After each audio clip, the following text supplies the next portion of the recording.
यावेळची जंगल trip सातपुडाला करायचे ठरले. सातपुडाची ही आमची पहिलीच ट्रिप. सातपुडाला जाण्यासाठी आम्ही मुंबई CSMT वरून कलकत्ता मेल पकडली. CSMT वरून रात्री 9:15ला सुटली आणि आम्ही इटारसीला सकाळी 10ला उतरलो. इटारसी वरून बाय रोड आम्ही पोचलो गोल्डमार्क रिसॉर्ट चुरणा येथे. त्या दिवशी आराम केला. दुसऱ्या दिवशीच्या दोन्ही सफारी चुरणा झोनच्या होत्या.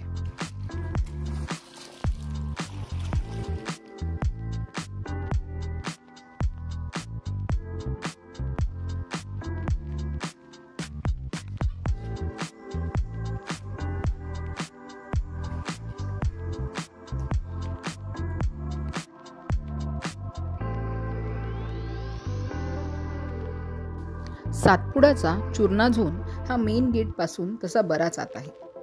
मेन गेटवरून चुरणाला पोचायला साधारण 45 ते 50 मिनिटे लागतात. त्यामुळे चुरणा झोन करताना मॉर्निंग आणि आफ्टरनून अशा दोन्ही सफारी एकत्र बुक कराव्यात. मधल्या वेळेत मेन गेटला परत जाण्याची गरज नाही. चुरणाच्या एंट्रीलाच फॉरेस्ट रेस्ट हाऊस म्हणजेच FRH आहे आणि तिथे कॅन्टीनची सोयही आहे. तिथे थांबून कॅन्टीनमधून जेवण विकत घेता येते. FRHमध्ये थांबून आराम पण करता येतो, पण लिमिटेड रूम्स असल्यामुळे बऱ्याचदा तिकडे रूम मिळतोच असे नाही. तिकडे वॉशरूम पण अवेलेबल आहेत.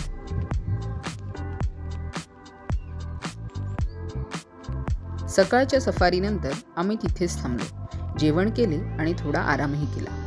आजूबाजूचा परिसर देखील फिरलो. FRHच्या बरोबर समोर एक फायर लाईन आहे. जंगलामध्ये वणव्याची आग वाढू नये म्हणून फायर लाईन तयार केली जाते. FRHच्या आवारातच आम्हाला जायंट मलबार स्क्विरल म्हणजेच शेकरूचे दर्शन झाले. तिचे नाव नन्ही 2 असे होते. तिचे काही छान फोटो आणि व्हिडिओज आम्हाला मिळाले. तिच्याबरोबरचा एक व्हिडिओ आम्ही आधीच अरण्यलिपीच्या YouTube चॅनलवर पोस्ट केला आहे. थोडा वेळ घालवून आम्ही पुढील सफारीसाठी निघालो. दुपारच्या सफारीत आम्हाला इंडियन पॉन्ड हेरॉन म्हणजेच ढोकरी पक्षी, प्लम हेडेड पॅराकिट म्हणजेच टोई किंवा पंचरंगी पोपट, ब्लॅक ड्रॉंगो म्हणजेच कोतवाल पक्षी यांचे दर्शन झाले.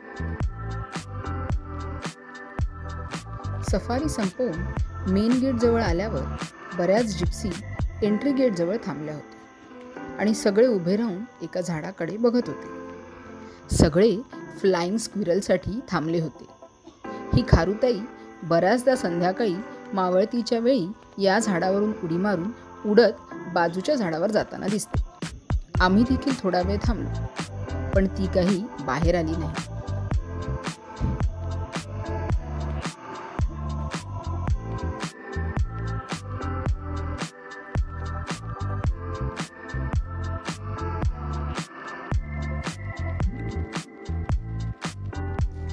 सकाळच्या सफारीत मगरी व्यतिरिक्त विशेष काही दिसले नाही. जंगलातला वाघ नाही दिसला, पण बॉलिवूडमधली वाघ मात्र दिसली. आमची भेट ॲक्ट्रेस शर्वरी वाघशी झाली.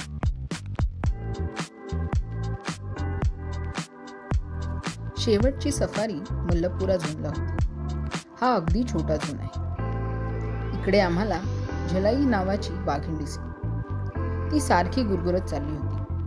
तिच्या गुरगुरण्यावरूनच तिला स्पॉट करणे शक्य झाले. ती समोरच्या झुडपातून गुरगुरतच बाहेर आली.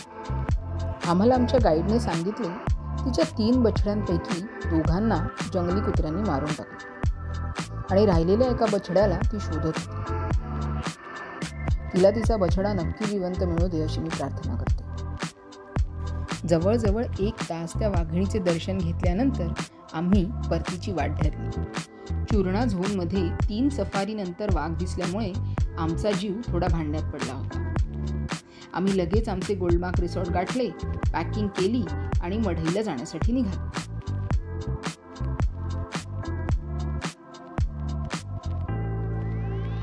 आता मढईला आम्हाला वाघ दिसला की नाही, की अजून काही नवे अनुभव मिळाले हे बघण्यासाठी आमच्या पुढच्या व्हिडिओची वाट बघा आणि असेच जंगलातले व्हिडिओ बघण्यासाठी सबस्क्राईब करा आमचे YouTube चॅनल अरण्यलिपी.